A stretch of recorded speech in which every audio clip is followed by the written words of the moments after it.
Welcome to episode 9 of the book of Genesis as we move into a new chapter, chapter 2, but are also completing the original story of creation that began in Genesis 1:1. And as we'll see, there's a hinge in the way the verses are numbered now. The verses were not numbered in the original. They weren't numbered until the medieval era, so the scribes could keep place of where they were copying from. But as it is, verse 4 is the hinge between the first story and the second story, if we think of it as two stories. So we'll get there in a little bit, but we'll also look at that a little more deeply in the next session as we do an overview of the Garden of Eden story. So for now, let's jump right into the beginning of chapter 2 and hear the presentation of the seventh day. So again, I'll show our chart in full mode here so you can see it bigger. On the seventh day, which doesn't have a partner, and we'll see how the Midrash comments on that. Day 1 and 4 were paired, day 2 and 5th day are paired, and the 3rd day and the 6th day. But there is no pair for the 7th day. We'll look at that in a minute. We'll see the structure of it, and I won't show you this in Hebrew because it's too tricky to count it if you're not familiar with the Hebrew and how to read it. But there are 5 consecutive Hebrew sentences, and 3 of them each have 7 words, each with the phrase seventh day at the center, and the total number of words is 35 words, which is, of course, 5 times 7. And so the authors are really emphasizing the sevenness here. And 7 is a number of completion throughout the Bible. There are many ways to interpret the number 7 itself as opposed to the Sabbath or the Shabbat as an interpretation of it. So we'll look at that more as we go. So let's look at the first verse here. Thus, in the New Revised Standard, the heavens and the earth were finished in all their multitude. And this is already a little misleading because the word for finished here can be better translated as completed. Maybe that's the same as finished in some way. But highlighting the point that God is not working on this day, that the creation takes place in 6 days. So when we get to verse 2 here, the New Revised Standard Translation suggests the possible ambiguity about that. On the 7th day, God finished the work. But as we'll see, it's done. It is complete. And as we'll see already, at this completed point, we get a reference from the Talmudic interpretation, a little different than the Midrash, but from the same ancient kind of rabbinical sources, just different collection of writings. We hear this in the anticipation of what's coming. For the beginnings, the sources of man's being are clear and solid, the heavens being strong, congealed, and come to be, only until the point when he begins to be conscious, which is, say, the human being, to name the world himself and God. From this point is a matter of hours till he has named his reality in such a way that what remains is a world that is not really there, in which the whole creation story is subtly undermined. This from Aviva Gottlieb Zornberg, a Jewish scholar who we'll encounter a number of times through this. So the quote is from her, but it's referring to the fact that the completion here highlights that everything is done. It's not partly done. The heaven is set, the land, dry land is separated from the waters, everything is teeming with life, and there's food, and it's ready to go. There's no more work to be done. But once humans begin to name it, as if the Talmud could anticipate postmodernism, the naming is not the same as the creating. And we'll see how that goes, especially in a story from a culture where naming and words are the essence of things here, including the fact that God creates by speaking. So we'll see the ambiguity between the verbal world of the text and the real world of the original audience, or the characters we can imagine in a real world, or us in our real world engaging these words. So notice the plural here again, Shemayim. Notice it's in reverse order here, heavens and earth here. It'll be reversed in verse 4 here, earth and heavens, as we continue into the next story. So the heavens and earth were completed in all their multitude. Multitude is a tricky word here, and we can have the Hebrew up so you can see that along the way. The word for multitude here, back to here, is also the word that's used for host or army, Sabaam, and it's used a whole bunch of times. You can see a couple of examples here where it's translated as army, and also here in Isaiah it refers to stars, the host of stars. Their host here is the stars. And that may well be the meaning here, referring to the multitude of the sky. But it is interesting, especially in light of stories like Luke's Annunciation story and the shepherds seeing the whole heavenly host in the sky. They're not just seeing stars plainly, they're seeing something else, angels or some kind. We didn't see angels being created, though, and they will be named later. So where angels come from isn't part of Genesis 1's narration, or cherubim, or the other non-earthly creatures that the Bible names. So here they are. The Septuagint calls it cosmos, which of course in John's Gospel means the world, not the earth, but the social world that Jesus comes to confront.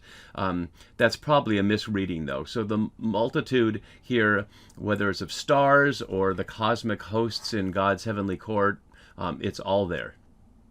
And so we get to this second verse, and we see there's quite a parallel. And I'm really going to draw your attention to looking at the Hebrew, even if you can't read it, so you can see how what I've noted here is that the lines are parallel except for the first word. And you can see that in the Hebrew. So here's the verb that starts with ended. But you can see that on the day seventh, his work which he had done, and you see it here on the day seventh from the work which he had done. So two things are being paralleled. The completion of the work and the cessation of work. I'm not going to call it rest for reasons we'll see in a moment. And even work is a little misleading here. Melakah, it is the ordinary word for human work, but it's not as if this is going to narrate the end of the work week and God's taking the weekend off and go back to work on Monday or Sunday or whenever you think of the first day of the week. It's done. The work is completed. And also in terms of rest, it's not that God is tired here and needs to put his feet up. The word for rest here, which is basically the Sabbath word, in the Greek and the Septuagint, katapausin, which really conveys the meaning that it more often has, which is simply to stop. As Umberto Cassuto notes here, that's not rest, but simply abstention from work. And if we were to look at the use of the noun Sabbath, or in this case the verb throughout the Hebrew Bible, we'd see how often it simply means just to stop. For example, in the Jubilee passages in Leviticus 25 and other parallels, the land isn't getting a rest, it's stopping producing. There's no agriculture for a year. We may look at that before we get to Leviticus, if I do Leviticus as part of this long project. So God stopped, finished, done. Not a matter of being tired, but a matter of being completed. And then we get to verse 3, and it's the third blessing. And note the sequence of blessings. In 122, God blessed and told the things in the waters, the fish, etc., and the birds in the air, to be fruitful and multiply. So it's a blessing in the literal sense of the original meaning of the term, to bring forth life. That blessing is to bring forth life. But in the second one, in 128, this is about humans, of course, that we saw last session.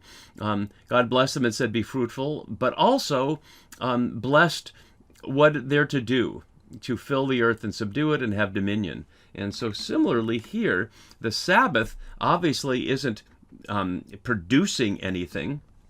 As Cassuto says, the third blessing in the creation story is wholly one of spiritual exaltation, a blessing imbued with sanctity.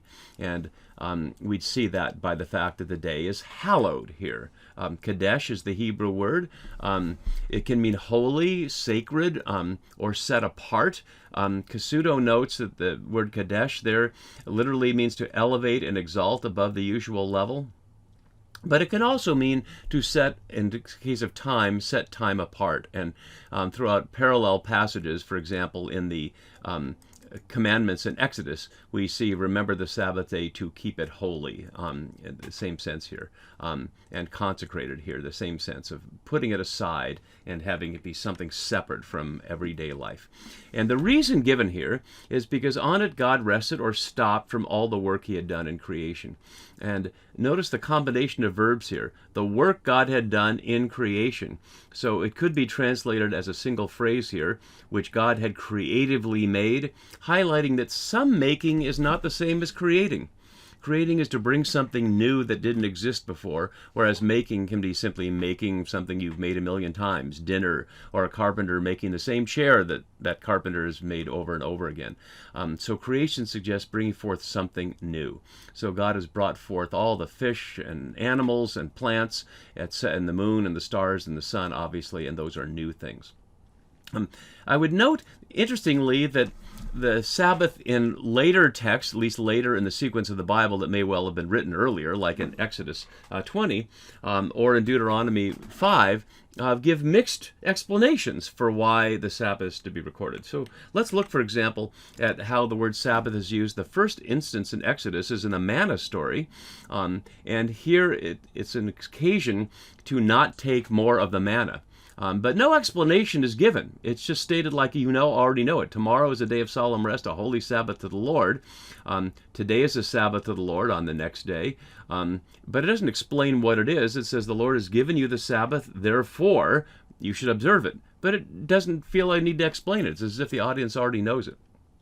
But when we get to chapter 20, where the Ten Commandments are, you see that the passage we just referenced here is referred to, at least in tradition, if not specifically Genesis, that it's about a 6-day creation.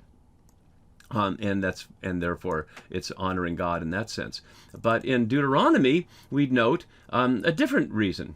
So here in Deuteronomy, the seventh day is a Sabbath for you and your animals and your slaves and everything else, because you were slaves in Egypt and God brought you out, and therefore the Lord your God commanded you to keep the Sabbath day. So the earliest tradition throughout the Bible is of the Exodus tradition.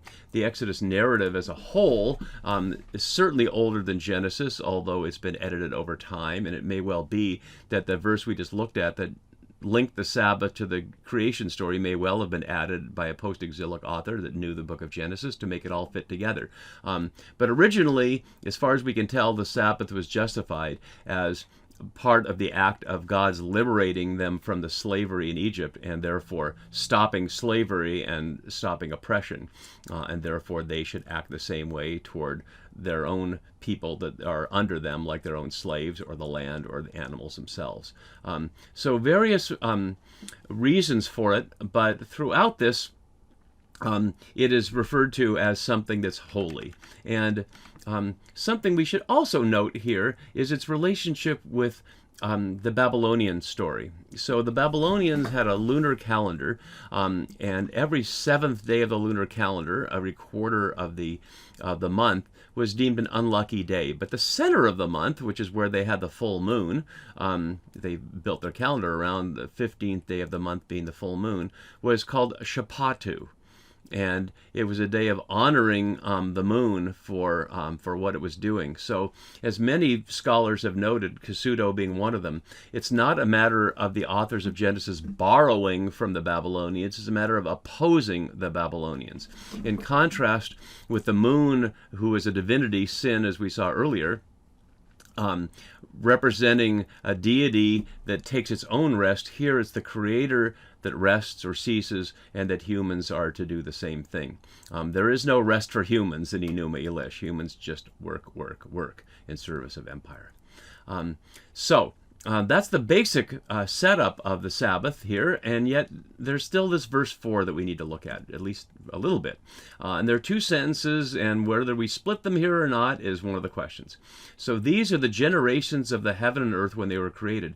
And if you have a physical Bible, it may well start a new section after verse 4. This does it right here, even in the Bible Hub interlinear. It starts at the beginning of verse 4, as if these are the generations is speaking to what follows.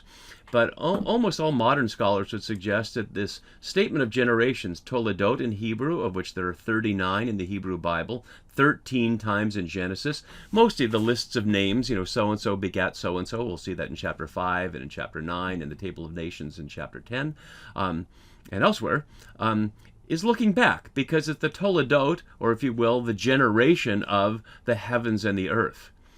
So that's what already happened. So these, as the Midrash says, interprets it as multiple worlds, but you can also, as you see Rashi, the medieval commentator, saying, referring to the things mentioned above.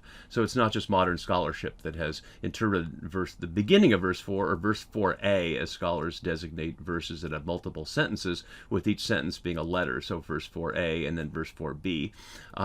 As the conclusion of the beginning. Even though many times Toledot, the generations lists, do start at the beginning. But then this is a new sentence, and it obviously is not a complete sentence because it introduces something that seems contrary to what we already saw. In the day that the Lord God made the earth and the heavens, and of course it wasn't a single day, when no plant of the field was yet in the earth and no herb of the field yet sprung up. But of course we'd already seen plants, although maybe these are not the same kind of plants, and we'll see that a little bit more next time. So we will end here on this sentence, and we'll begin here as we look at the, in many ways, too familiar Garden of Eden story and try to make it a little less familiar so we can hear what it would have sounded like to its original audience. We'll be continuing with that next time. See you then. Bye-bye.